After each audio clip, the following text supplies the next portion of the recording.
अ, इस वीडियो में six of energy यानी कि ऊर्जा के मूल तत्व।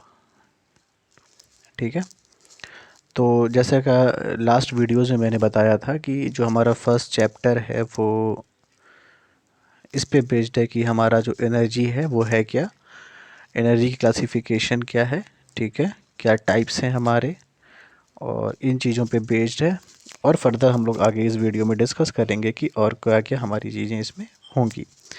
तो सबसे पहले तो ये जान लो बेटा कि जो एनर्जी है, ठीक है, मतलब आप कोई भी मशीन देखते हो ना, आपके यहाँ फ़ैन है, ठीक है, ट्यूबलाइट है, एसी है, ठीक है, आप कुछ भी कर रहे हो, आप अपने घर में खाना बना रहे हो, ठीक है, तो एनर्जी की रिक्वायरमेंट हर जगह है, ठीक है, चाहे वो सजीव है चाहे वो निर्जीव है, ठीक है, लिविंग है या नॉन लिविंग है, ठीक है। जैसे हम इंसान हैं तो हमें भी तो ऊर्जा की आवश्यकता है, पेड़ है, पौधे हैं, वनस्पतियां हैं, उन्हें भी ऊर्जा की आवश्यकता है, ठीक है।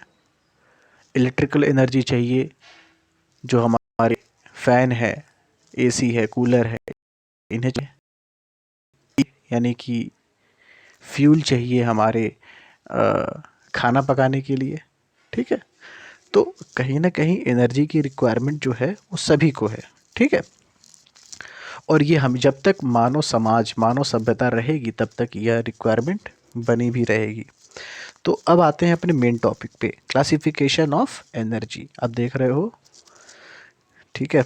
तो बेसिकली जो है ऊर्जा को हम लोगों ने तीन तरीके से बांट रखा है।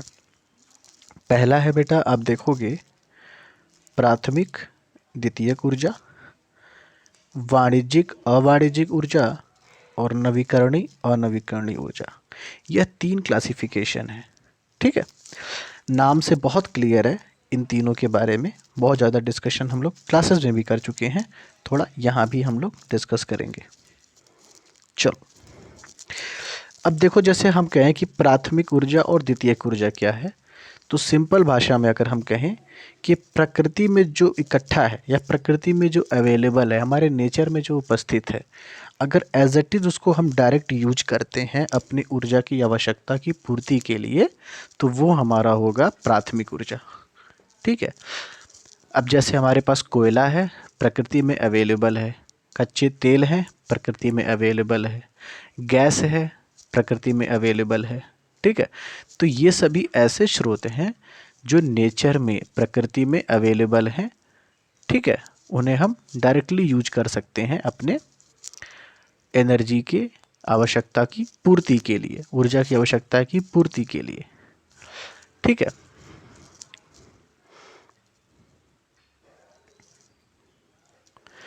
अब अगर सेकेंडरी एनर्जी की बात करें कि यानी कि द्वितीयक ऊर्जा क्या होती है, देखो द्वितीयक ऊर्जा क्या होती है कि प्राथमिक ऊर्जा के जो स्रोत हैं, ठीक है, प्राथमिक ऊर्जा के जो स्रोत हैं, जैसे कोयला हुआ, तेल हुआ, प्राकृतिक गैस हुआ, कोई रेडियो एक्टिव पदार्थ हुआ, इसको अगर इस्तेमाल करें और दूसरे प्रकार की ऊर्जा में रूपांतरित करके और तब हम इस्तेमाल करते हैं, तो हम कहेंगे दैट इज़ सेकेंडरी एनर्जी। जैसे इलेक्ट्रिसिटी है, ठीक है, इलेक्ट्रिसिटी यानी कि विद्युत है, बिजली है। तो कहीं ना कहीं बिजली जो है वो प्रकृति में अवेलेबल तो है नहीं, लेकिन हम कोयले के द्वारा, ठीक है, उसको हम कोयले से भाप के द्वारा हम इलेक्ट्रिसिटी को प्राप्त कर सकते हैं, ठीक है। हम डीजल द्वारा, ठीक है, हम रेडियो एक्टिव एलिमेंट द्वारा, ठीक है, तो इलेक्ट्रिसिटी का उत्पादन करते हैं। तो कहीं ना कहीं हम प्राथमिक ऊर्जा के स्रोत का इस्तेमाल करते हैं अपने सेकेंडरी एनर्जी में कन्वर्ट करने के लिए, ठीक है। जैसे वही हुआ हमारे पास कि किसी भी प्राइमरी सोर्स के एनर्जी को हम अगर कन्वर्ट करें दूसरे एनर्जी में और तब उसको यूज करते हैं, दैट इज़ सेकेंडरी एनर्जी, ठीक है। तो ये बात समझ में आ गई कि प्राथमिक ऊर्जा को सीधे तौर पर हम इस्तेमाल कर लेते हैं या कुछ इसमें चेंजेस करके इस्तेमाल कर लेते हैं, लेकिन जो हमारे सेकेंडरी होता है यानी कि द्वितीयक ऊर्जा होती है, उसको इस्तेमाल करने के लिए हमें, ठीक है, प्राथमिक ऊर्जा को कन्वर्ट करना पड़ता है, रूपांतरित करना पड़ता है। आई होप ये चीज़ें आपको क्लियर हो गई होंगी। ठीक है, अब जैसे बहुत अच्छा सा ये आपके स्क्रीन पे दिखाई दे रहा है, एक समझने के लिए बहुत बढ़िया लिखा है कि प्राथमिक और सेकेंडरी में कैसे कन्वर्जन हो रहा है। ध्यान से देखो, समझने का प्रयास करते हैं। यह है आपका सोर्स, यानी कि स्रोत है। ये एक्सट्रैक्शन, एक्सट्रैक्शन मतलब हम कहाँ से प्राप्त कर रहे हैं, कहाँ से एक्सट्रैक्ट कर रहे हैं। जैसे कोई खाद्यान्न भी हो सकती है, कोई माइनिंग खदान है, ठीक है, ज़मीन के नीचे मिल रहा है तो वो एक्सट्रैक्शन हुआ। प्रोसेसिंग यानी किस प्रकार से प्रोसेस किया जा रहा है, किस प्रकार से बनाया जा रहा है, और वो प्राइमरी एनर्जी और सेकेंडरी एनर्जी में कन्वर्ट हो रहा है। तो पहला सोर्स है, मान लिया कि यहाँ पे कोयला, एक एग्जांपल लेके चलते हैं, कोल, दैट इज कोयला। ठीक है, तो कोल का हम पहले क्या करेंगे, एक्सट्रैक्शन करेंगे। एक्सट्रैक्शन मतलब क्या हुआ कि उसे हम प्राप्त करेंगे। तो कोयला कहाँ मिलता है, आपको पता है कि जो कोयला है एक तरह का जीवाश्म ईंधन है, यानी कि फॉसिल फ्यूल है। ठीक है, जीवाश्म का अर्थ क्या होता है, एक सेकेंड एक सेकेंड,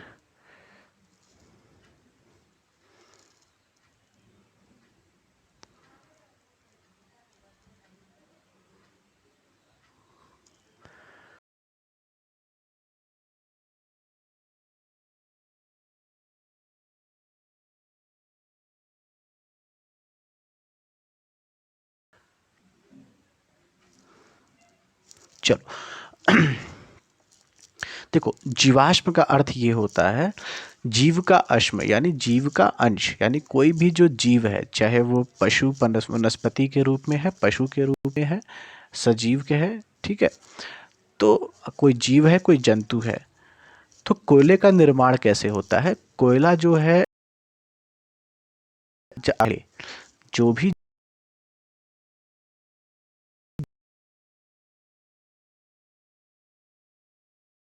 जीव हुआ उनका विनाश हो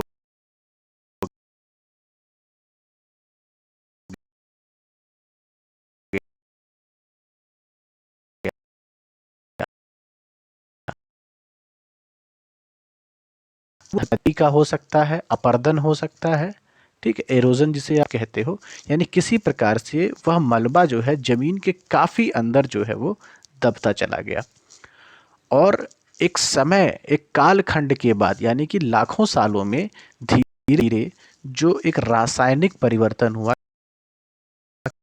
केमिकल, ठीक है, एक प्रेशर चेंज हुआ, ह्यूमिडिटी चेंज हुई, टेम्परेचर चेंज हुआ, तो धीरे धीरे जो वह जीवाश्म था, यानी जो वह दबा कुचला अंश था, वह रूपांतरित होने लगा, और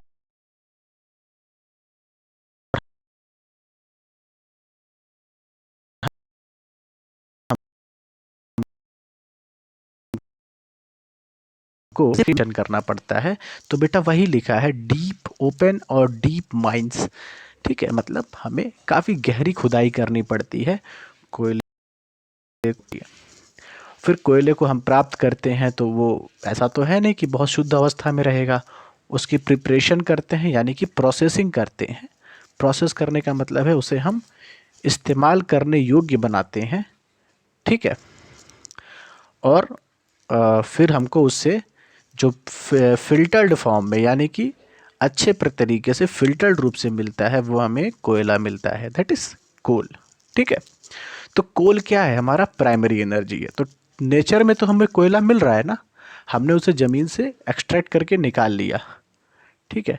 इसी कोयले को अगर हम भाप बना लें, ठीक है, और भाप बना करके हम इससे किसी और ऊर्जा के रूप में इस्तेमाल करें, ठीक है, जैसे भाप भी अपने आप में क्या है, एक ऊर्जा ही है, ठीक है, और इस भाप का इस्तेमाल हम अगर इलेक्ट्रिसिटी जनरेशन में कर लें, विद्युत ऊर्जा के उत्पादन में करें, तो वह सेकेंडरी एनर्जी हो जाएगी।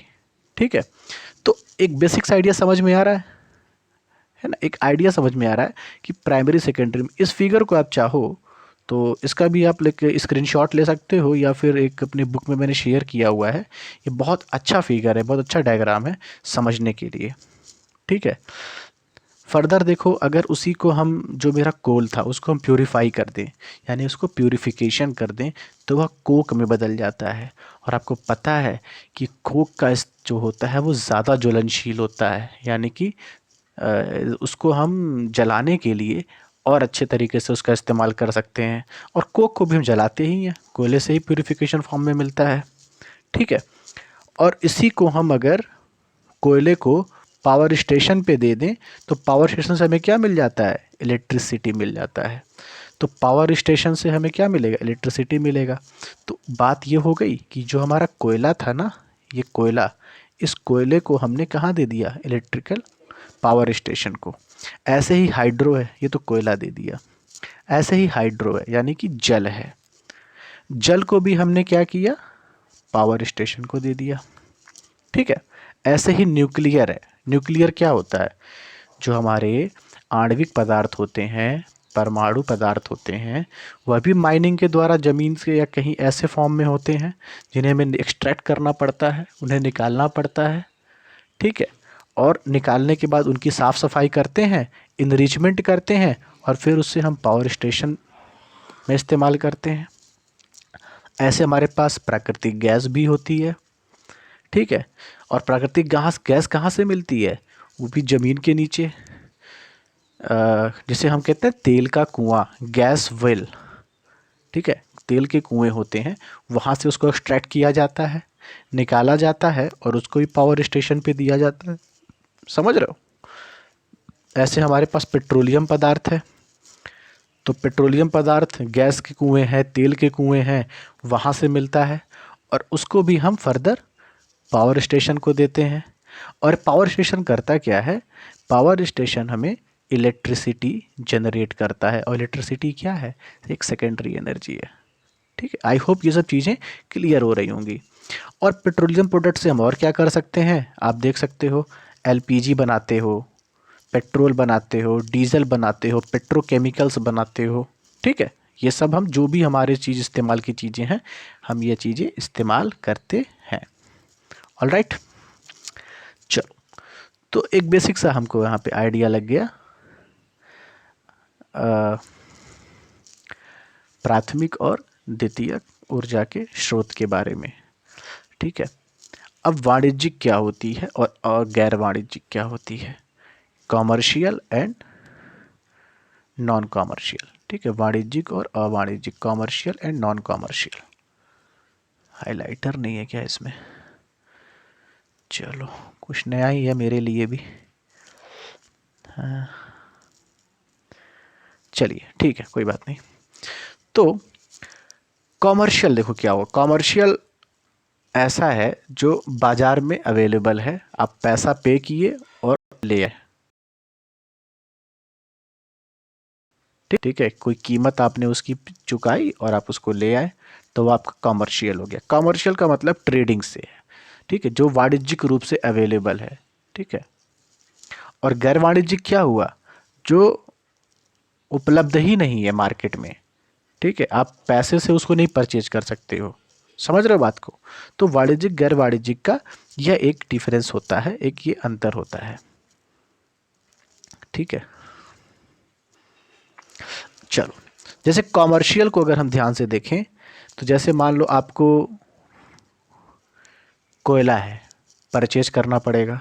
आपको पेट्रोल है, परचेज करना पड़ेगा। डीजल है, पेट्रोल परचेज करना पड़ेगा, खरीदने की मार्केट से खरीदना पड़ेगा। बिजली है, आप खरीदते ही हो। ठीक है। तो ऐसे ईंधन के स्रोत हैं जो हमारी बहुत बड़ी आबादी जो है इससे लाभ ले रही है, और कहीं ना कहीं इसके लिए हम पे करें, पैसा दे मार्केट में किसी भी रूप में। तो नॉन कॉमर्शियल क्या हुआ? जो नॉर्मली है, जो जैसे हमारे पास सौर ऊर्जा है। अब सूर्य को प्रकाश लेने के लिए किसी को पैसा तो नहीं देना पड़ेगा हमें। सूर्य का प्रकाश सबके लिए है, हमारे लिए चल रही है। पवन ऊर्जा है, हम भी इस्तेमाल कर रहे हैं, आप भी इस्तेमाल करिए। हाँ, ये हो सकता है कि सौर ऊर्जा को इस्तेमाल करने के लिए सोलर पैनल लगाना पड़े, तो आपको पे करना पड़ेगा। समझ रहे हो? लेकिन सौर ऊर्जा अगर सिर्फ कहा जाए कि सोलर एनर्जी जो है, उसके लिए आपको कुछ भी पे नहीं करना पड़ा। मान लो जंगलों में चाहे कहीं लकड़ी गिरी पड़ी है, कुछ गाय के जो गोबर से उपले बनाए जाते हैं, ये हैं, इनका कोई कॉस्ट तो है नहीं। आपके पास अपने पशु हैं, आपके पास अपने सोर्सेज हैं लकड़ी के, अपने आपके पास अपने ही ज़मीन में आपकी अपनी खुद की लकड़ियाँ हैं, तो आप तो पे नहीं कर रहे हो उनके लिए, है ना। तो यह ऐसे स्रोत होते हैं, ठीक है, जिनके लिए हम कोई विशेष तरीके से पे नहीं करते हैं। अब मान लो हमें अपने पशु से, या हमारे पास कोई बैल है, समझ लो एग्जाम्पल है, अब मैं पशु से अपने कोई कार्य ले रहा हूँ, ठीक है, तो मैं थोड़े, लेकिन मैं उसे पे नहीं कर रहा ना, समझ रहे हो, मैं अपने पशु, तो वह भी अवाणिज्यिक यानी कि नॉन कॉमर्शियल कैटेगरी में आ जाएगा, ठीक है। तो यह एक डिफरेंस समझ में आ रहा है, यानी कि जो कॉमर्शियल होगा उसके लिए आप कहीं ना कहीं बाजार में निश्चित भाव पे, कीमत पे आपको परचेस करना पड़ेगा, और नॉन कॉमर्शियल वह होगा जिसके लिए आपको कोई पे नहीं करना पड़ेगा। बेस्ट एग्जांपल है पवन ऊर्जा, सौर ऊर्जा।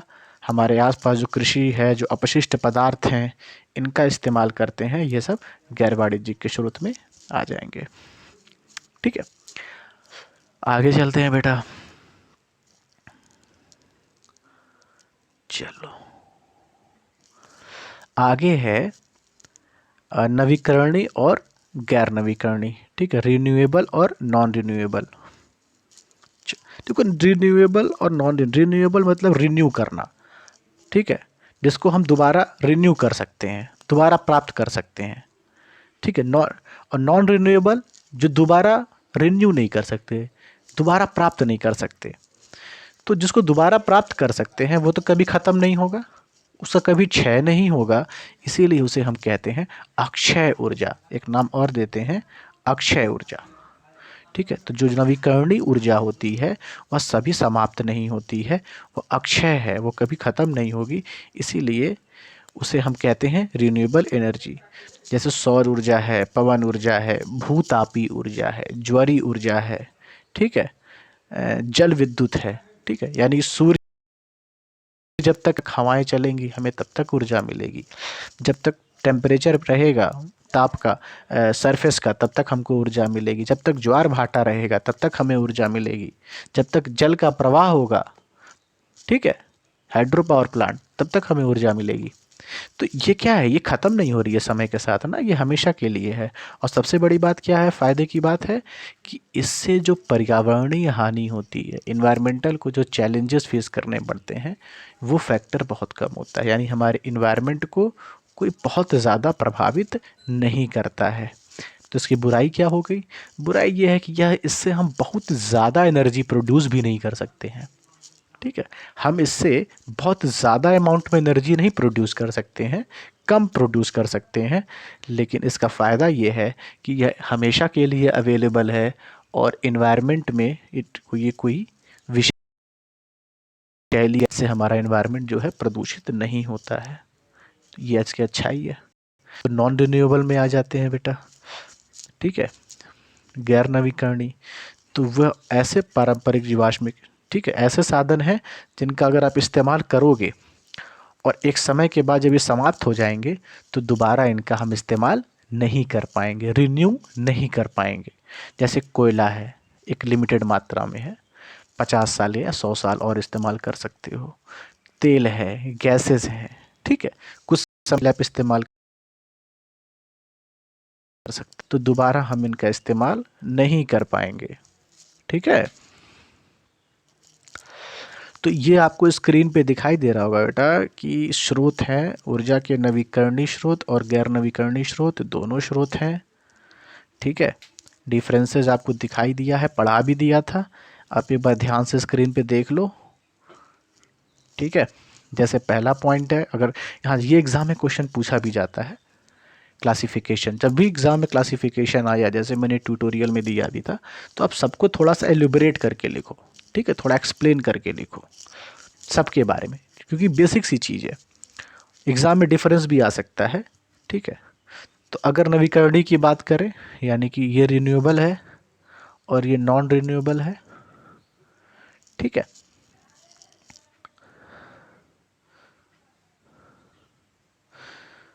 ये रिन्यूएबल है और ये नॉन रिन्यूएबल है। रिन्यूएबल के साथ क्या है कि ये लगातार मिलते रहेंगे, ठीक है, और ये जो है आपके लगातार नहीं मिलेंगे, कुछ समय के बाद ख़त्म हो जाएंगे। ये कभी समाप्त नहीं होंगे, पुनः विकसित हो जाते हैं। इसके साथ क्या है कि यह समाप्त हो जाएंगे और तो दोबारा प्राप्त नहीं होंगे।